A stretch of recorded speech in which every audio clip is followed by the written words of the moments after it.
성경을 보면 복음서에 이런 장면이 있습니다. 이제 제자들이 예수님과 함께 있을 때 예수님께서 제자들에게 야, 배를 타고 빨리 건너편으로 가라 해서 제자들 먼저 배를 태워서 건너편으로 보내거든요. 제자들이 이제 배를 타서 건너편으로 갑니다. 근데 가는 도중에 여러분이 알겠지만 풍랑을 만나게 됩니다. 이 풍랑 때문에 가지도 못하고 오지도 못하고, 제가 가끔 설교 때마다 간증처럼 얘기하는 것처럼 제가 육도라고 하는 섬에서 이제 배를 몰아봤어요. 배를 한 3년 10개월을 배를 몰았거든요. 왜 배를 몰았냐면 저희 섬에 5분의 성도님이 계셨고 이 옆에 섬에 2분 성도님, 여기 섬에 1분 성도님, 여기 1분 성도님이 계시니까 그 성도님들이 이제 모시러 아침마다 이제 주일이면 아침이면 제가 배를 몰고 성도님들을 모시고 옵니다.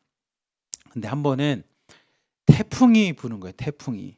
근데 태풍이 오후 늦게 이제 온다라고 해서 아침에 부랴부랴 예배 드리고 태풍 오기 전에 제가 모셔다 드리겠습니다. 이제 할머니 성도님들 모셔다 드리는데 진짜 태풍이 가까이 오지 않았지만 이 파도 때문에 배가 나가질 않는 거예요. 이게 파도가 막 넝울이 치니까 배가 이렇게만 돼 있지 앞으로 잘 가지를 못하는 거예요. 진짜 조금씩.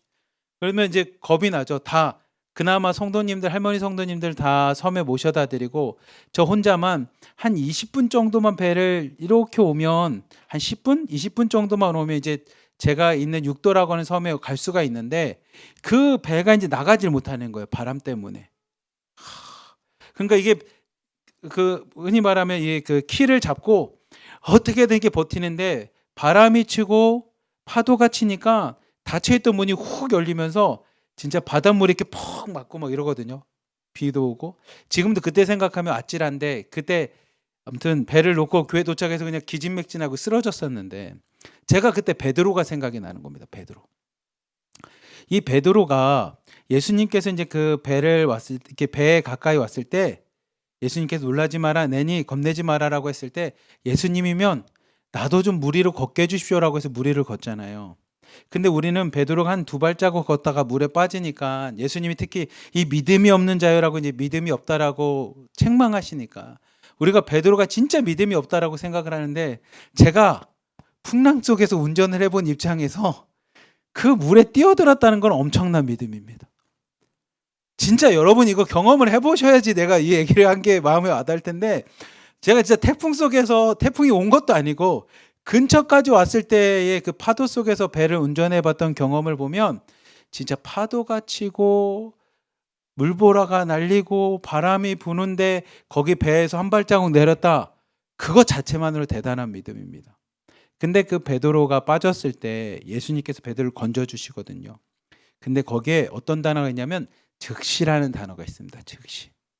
베드로가 물에 빠졌을 때 주님 나 죽게 되었습니다. 나 좀 살려주시오라고 얘기했을 때 예수님이 즉시로 베드로를 건져주십니다. 저는 이 즉시라는 단어가 참 감동적이에요. 뭐냐면 우리가 사는 인생은 이 거친 파도랑 같습니다. 여러분의 인생을 돌아보십시오. 여러분 인생 가운데 굴곡 없는 인생이 어디 있습니까? 파도나 장애물이나 문제 없었던 인생이 어디 있습니까? 근데 이 베드로와 같이 예수님과 함께 물 위를 한 발자국 2발자국 걷다가 우리에겐 또다시 문제가 닥칩니다. 시험이 옵니다. 또는 좌절이 됩니다. 어려움이 있습니다. 그때마다 베드로가 기도했더니 예수님이 즉시로 베드로를 건져주십니다. 우리도 마찬가지인 것 같아요. 우리가 함께 찬양했던 것처럼 고난이 오고 파도가 치고 어려움이 있고 장애물이 있으면 여러분 믿음으로 가다가 상심도 되고 때로는 시험도 들고 우리 박모임 하다 보면 요즘에는 믿음이 없는지 새벽 예배도 하는 게 싫고 말씀도 이해가 안 되고 그냥 다 싫습니다라고 할 때 여러분 기도하십시오. 그럼 예수님이 즉시로 성령님께서 즉시로 여러분을 믿음으로 세워주실 겁니다. 우리 함께 찬양했던 거 기억하면서 여러분 믿음의 시험이 있고 어려움이 있거나 환란이 있거나 인생의 파도가 있다면 기도하심으로 즉시로 구원받는 우리 하나로 드림교회 우리 드림공동체 자매님 되기를 축복합니다. 오늘 말씀은 빌립보서 4장 말씀입니다. 함께 보시면 제목은 내게 능력 주시는 자 안에서 라는 제목으로 여러분과 함께 나누고자 합니다. 오늘 말씀을 보면 제가 지난주에 빌립보서 3장 말씀을 하고 오늘 4장 말씀도 너무 하고 싶어서 제가 좋아하는 말씀이라서 하나님 앞에 기도한 건 아니었는데 하나님이 저에게 그 마음을 아시고 사장을 또 설교할 수 있는 기회를 주신 것 같아요. 그래서 오늘 이렇게 정장을 입거나 옷이 준비되어 있거나 머리가 이렇게 세팅되어 있지 않았는데 갑작스럽게 여러분과 함께 사장 말씀을 나눌 수 있는 은혜를 주셔서 오늘 제가 여러분들에게 나누고 싶은 말씀 요걸 핵심적으로 같이 나누며 은혜를 받고자 합니다. 오늘 사장 10절 말씀 한 군데 같이 11절까지 한번 읽어보세요. 시작. 내가 주 안에서 크게 기뻐함은 너희가 나를 생각하던 것이 이제 다시 싹이 남이니 너희가 또한 이를 위하여 생각은 하였으나 기회가 없었느니라. 내가 궁핍함으로 말하는 것이 아니니라. 어떠한 형편이든지 나는 자족하기를 배웠노니. 아멘. 지금 이 빌립보서를 기록한 이 사도 바울이 빌립보 교회에다가 이제 이야기를 하는 겁니다. 끝으로 문안하듯이 우리가 흔히 말하면 편지를 다 쓰잖아요. 그리고 맨 아래다가 추신 이렇게 하듯이 내용을 다 쓰고 여러분에게 마지막으로 추신으로 이렇게 마지막 얘기하듯이 이제 마지막에 빌립보에 있는 성도님들에게 사람들에게 이 마지막으로 자신이 느꼈던 것을 이제 기록을 했는데 어떤 기록을 했냐면 10절 말씀처럼 내가 주 안에서 크게 기뻐하는 것은 너희가 나를 생각하던 것이 다시 싹이 남이었다는 겁니다. 무슨 얘기냐면 빌립보 교회는 사도 바울이 마게도니아에서 선교를 하고 그곳에서 하나님의 복음을 전하는 그 선교 활동을 할 때 이 사도 바울의 후원자, 사도 바울의 선교를 지원했던 교회가 이 빌립보 교회였습니다. 근데 그 빌립보 교회가 계속적으로 지원하다가 중간에 끊기게 되었어요. 중간에 끊기게 되었는데 그 끊기게 된 게 뭐냐면 여기 있는 말씀처럼 너희가 나를 생각하지 않았던 것은 아니고 기회가 없었다라는 겁니다. 그것을 지원할 수 있을 만한 상황이 되지 않은 상황이 있었는데 다시 빌립보 교회가 내가 고난을 받으면서 예수 그리스도를 전하는 선교 사역에 함께 동참하게 되는 이제 다시 싹이 남이라고 하는 이 싹이 그겁니다. 이제 다시 너희들이 나를 후원하고 함께 선교 활동에 동참하는 보내는 선교사로 함께하게 돼서 내가 크게 기뻐하게 되었다라는 겁니다. 근데 그 기뻐하는 것은 11절 말씀이 사도 바울의 핵심인데 내가 궁핍하기 때문에 내가 돈이 없기 때문에 여러분들의 후원이나 헌금이 때문에 기뻐하는 것이 아니고요. 내가 가진 것이 없어서 여러분들이 5만 원, 10만 원, 100만 원을 지원해 줬기 때문에 너무 감사합니다. 내가 경제적으로 좀 선교 활동하는 데 도움이 됩니다. 이렇게 해서 내가 한 게 아니라 나는 어떠한 형편이든지 없으면 없는 대로 있으면 있는 대로 감사하며 자족하며 복음 전하는 것을 벌써 배웠기 때문에 물질의 양 때문이 아니라 여러분이 나와 함께 선교 활동에 동참할 수 있게 되어 하나님의 복음 예수 그리스도가 전해지는 데에 여러분이 함께하게 되어 내가 크게 기쁩니다라는 이야기를 합니다. 우리 12절부터 또 13절까지 말씀 한번 봅시다. 시작. 나는 비천에 처할 줄도 알고 풍부에 처할 줄도 알아. 모든 일, 곧 배부름과 배고픔과 풍부와 궁핍에도 처할 줄 아는 일체의 비결을 배웠노라. 내게 능력 주시는 자 안에서 내가 모든 것을 할 수 있느니라. 아멘. 빌립보서 말씀을 이야기하면 대부분의 사람들이 이 빌립보서 4장 13절을 외웁니다. 내게 능력 주시는 자 안에서 내가 모든 것을 할 수 있느니라. 그래서 이 말씀을 마음껏 외우고 또 어려움이 있을 때마다 이걸 말합니다. 내게 능력 주시는 자 안에서 지금의 어려움도 다 이겨낼 줄 믿습니다. 라고 할 만큼 13절 말씀이 많이 유명한데 근데 이 13절 말씀이 의미가 있고 나한테 믿음의 고백이 되려면 12절의 비결이 있습니다. 12절의 비결은 뭐냐면 자신은 비천, 가난하고 사람을 더 무시당하거나 낮은 자리에 있는 것도 내가 뭐냐면 그 처할 줄도 안다라는 겁니다. 내가 없어도 보고 낮은 자리에 있는 것도 내가 아무렇지 않게 그것을 내가 경험했습니다. 그리고 내가 풍부함, 돈도 있고 사람들로부터 인정받고 나름대로 사람들 더 높게 평가를 받을 수 있는 이 풍부에도 처할 줄을 안다라는 겁니다. 그래서 모든 일에 있어서 곧 배부름과 배고픔, 풍부함과 궁핍함, 가난함도 내가 다 경험하고 그 모든 것들을 내가 다 감당할 수 있을 만한 일체의 비결을 배웠다라는 겁니다. 그 단어가 아마 11절에 있는 자족이라는 단어일 겁니다. 내가 없으면 없는 대로 감사합니다. 있으면 있는 대로도 감사합니다. 배고프면 배고픔대로 하나님 감사합니다. 배부르면 배불러서 감사합니다. 풍부해서 돈이 많으면 그것도 감사하고요. 없으면 없는 대로 감사합니다. 내가 이 모든 나에게 어떤 상황이 닥쳐든 파도가 오면 파도가 와서 감사합니다.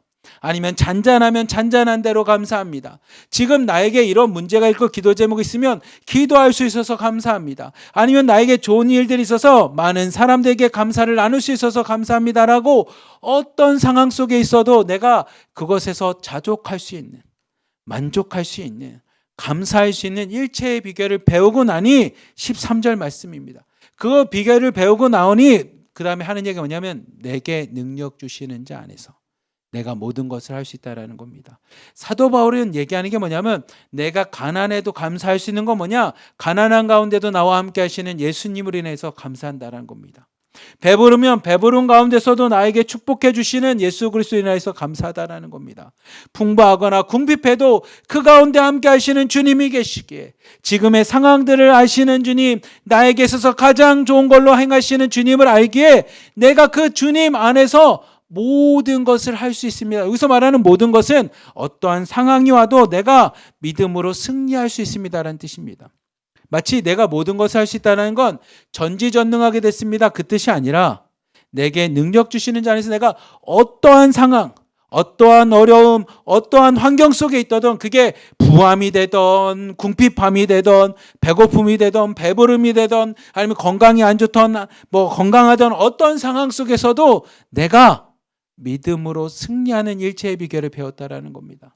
어떠한 상황 속에서도 예수 그리스도 안에서 내가 감사를 배웠다라는 겁니다. 제가 13절 말씀을 나누면서 전에 한번 설교 시간에 얘기했는데 떠오르는 하나의 영상이 있어요. 장면이 뭐냐면 그 섬에서 함께 신앙생활을 했었던 우리 박금정 성도님이라는 분이 계셨습니다. 돌아가시던 이제 집사함수 받아서 박금정 집사님이 되셨는데 이 집사님께서 어느 날 밭에서 이제 열심히 일을 하다가 자기도 모르게 거울을 봤더니 혹이 이렇게 크게 생긴 거예요. 목에 이렇게 큰 혹이. 근데 그냥 일하는 데 있어서 큰 문제가 없어서 그냥 또다시 밭에서 일했습니다. 대부분 섬은 아시겠지만 이제 조개를 캐거나 이런 걸 하지만 또 반면에 생활에 필요한 여러 가지 야채, 채소나 이런 것들은 자기들이 밭에 조그맣게 심습니다. 알겠지만 호박도 심고 고추도 심고 깻잎도 심고 양파도 심고 마늘도 심고 이렇게 심는데 그러다 보니까 이제 본인이 이거를 쭉 캐다가 혼자서 먹기는 양이 있으니까 그걸 이제 잘 정리해서 막내 따님네 집에 천안에 있는 막내 따님네 집에 이제 간 거예요. 근데 딸이 보고 놀란 거죠. 왜냐 엄마 목에 이만한 혹이 생겼으니까. 저도 이제 그걸 봤었는데 이렇게 그 전래동화 나는 혹부리 영감처럼 이렇게 혹이 이렇게 튀어나온 거예요. 물컹하게. 물혹 같은 느낌입니다. 그래서 이제 딸이 너무 걱정돼서 엄마를 모시고 병원을 갔더니 병원에서 이 혹 있는 이 조직 검사를 하고 나서 내린 결론은 뭐냐면 이게 암덩어리라는 겁니다. 암덩어리.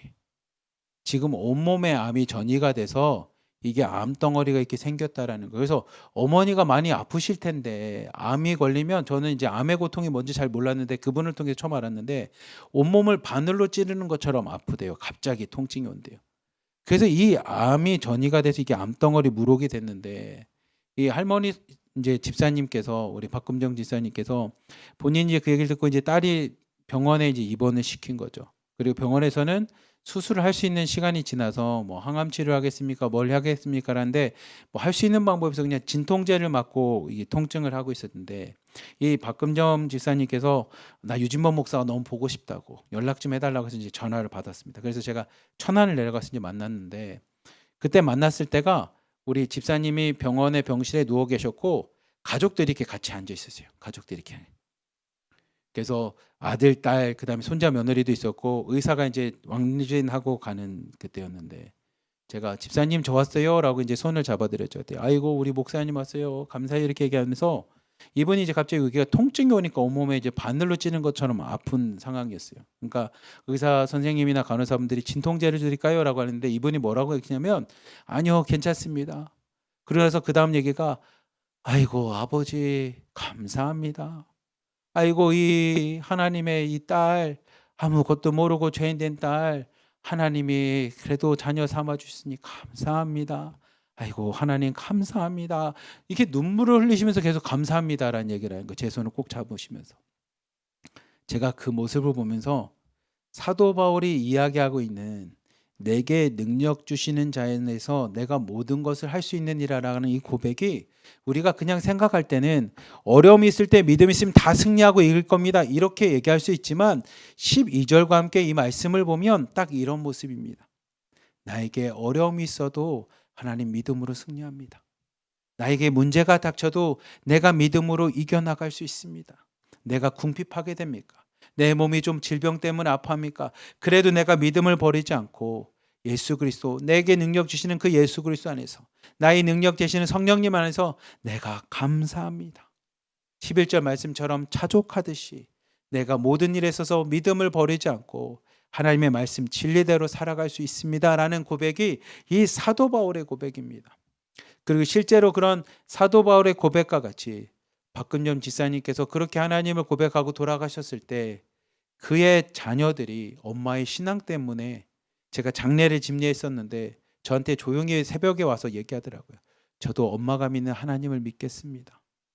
자기는 평생을 불교를 믿었었고 불교가 편한 사람이었는데 엄마가 죽을 때도 저렇게 감사하면서 아이고 아버지 감사합니다, 그 모습이 자기에는 큰 감동이었대요. 정말 견디기 힘드셨을 텐데, 근데 그 상황 속에서도 믿음으로 하나님 감사합니다는 그 한마디가 결국 본인은 하나님의 푸짐 같지만 그 자녀들은 하나님의 백성으로 변화되는 놀라운 역사가 일어날 겁니다. 사도 바울이 이야기하는 12절 13절에 있는 내게 능력 주시는 자에서 내가 모든 걸 할 수 있다는 거, 저는 이런 모습인 것 같아요. 그리고 여러분들에게도 오늘 말씀이 빌립보서 4장 10절부터 13절에 있는 말씀이 그런 도전이 되기 원합니다. 감사하고 배부르고 풍요할 때만 하나님 앞에 감사하면서 모든 것을 할 수 있다라는 고백이 아니라 어려움 속에서도, 궁핍함 속에서도, 문제 앞에서도 하나님 앞에 감사하며 내가 믿음으로 이것들을 잘 이겨나갈 수 있습니다라고 고백할 수 있는 우리 하나르드님께 성도님들, 드림 공동체 자매님 되길 축복합니다. 우리 14절부터 다시 한번 말씀 드리겠습니다. 14절부터 15절 같이 읽읍시다. 시작. 그러나 너희가 내 괴로움에 함께 참여하였으니 잘하였도다. 빌립보 사람들아, 너희도 알거니와 복음의 시초에 내가 마게도냐를 떠날 때에 주고받은 내 일에 참여한 교회가 너희 위에 아무도 없었느니라. 아멘. 사도 바울이 이야기합니다. 내가 궁핍한 게 아닌데 여러분들이 나를 위해서 헌금을 하고 후원금을 보내주셔서 내가 참 기쁘고 감사합니다. 근데 내가 돈이 진짜 필요한 건 아니고 저는 없으면 없는 대로 살 수 있고 없으면 없는 대로 감사하며 사는 존재입니다. 그러나 여러분들이 내 괴로움에 내가 복음을 전하고 하나님의 선교를 위해서 그 일을 감당할 때 여러분이 함께 참여하는 것은 정말 잘한 겁니다. 나의 이 괴로움, 복음을 전하고 선교를 하며 많은 사람들한테 무시받거나 어려움이나 정말로 환난과 박해를 당해도 예수 그리스도를 전하는 일에 여러분이 함께 하신 것은 너무나 잘하신 일입니다. 그리고 여러분도 알다시피 15절 말씀처럼 내가 마게도냐로 떠났을 때, 복음을 들고 하나님의 말씀을 들고 이방인의 사도가 되어 떠났을 때 나에게 그 선교일에, 내 일에 참여했던 교회가 여러분 빌립보 교회는 외에는 없었던 것을 여러분 아시지 않습니까? 여러분 외에는 아무도 없었습니다. 여러분이 내가 선교를 나갈 때 나를 후원하고 헌금했던 것처럼 지금 다시 이 선교하는 일에, 예수 그리스도가 전해지는 일에 여러분이 함께 동참하신다는 것은 너무나 감사하고 기쁜 일입니다 라는 이야기입니다. 사실 저희가 중국에 있는 우리 공동체 1호방부터 7호방까지 여러분들이 요늘 캠프가 있어서 여러분들이 먼저 헌금을 했다라는 이야기, 저번에 수혜를 당했을 때 아이고 우리가 가만히 있을 수 있습니까? 함께 십시일반에 헌금한 이야기가 저희한테 큰 감동이 됩니다. 그 이유는 여러분의 돈이 없으면 그걸 못합니다, 그러니 좀 도와주십시오, 이런 경제적인 게 아니라 딱 이 모습입니다. 사도 바울이 이야기하는 딱 이 마음입니다. 여러분들이 하나님의 사랑과 하나님의 생명과 사랑을 전하는 일에 함께 동참하는 모습을 보니 너무나 기쁘고 감사하다라는 겁니다. 근데 그 이유에 대해 좀 더 구체적으로 이렇게 얘기합니다. 16절부터 17절 말씀 같이 한번 봅시다. 시작. 데살로니가에 있을 때에도 너희가 한 번뿐 아니라 두 번이나 나의 쓸 것을 보내었도다. 내가 선물을 구함이 아니요 오직 너희에게 유익하도록 풍성한 열매를 구함이라. 아멘. 사도 바울이 이야기합니다. 여러분들이 내가 데살로니가 가서 복음을 전할 때 여러분이 두 번이나 나에게 쓸 것을 할 수 있도록 여러분이 후원하시고 헌금을 보내주셨습니다. 근데 제가 여러분들에게 감사하고 후원에 동참하고 선교하는 데 동참하라고 이야기하는 것은 여러분들이 주시는 선물, 돈 때문이 아닙니다. 오직 여러분들에게 무엇을 하냐면 유익하게 하도록. 여러분들이 하나님의 복음과 선교하는 일과 영혼을 살리는 일에 여러분들이 헌금하고 후원한 일에 함께함으로 여러분들에게 유익하여 풍성한 열매를 맺을 수 있도록 여러분 삶에 육체적으로, 인생의 삶적으로, 영적으로 풍성한 열매를 맺힐 수 있도록, 구할 수 있도록 여러분이 동참하는 것에 있어서 내가 참 감사하고 기쁩니다라는 겁니다.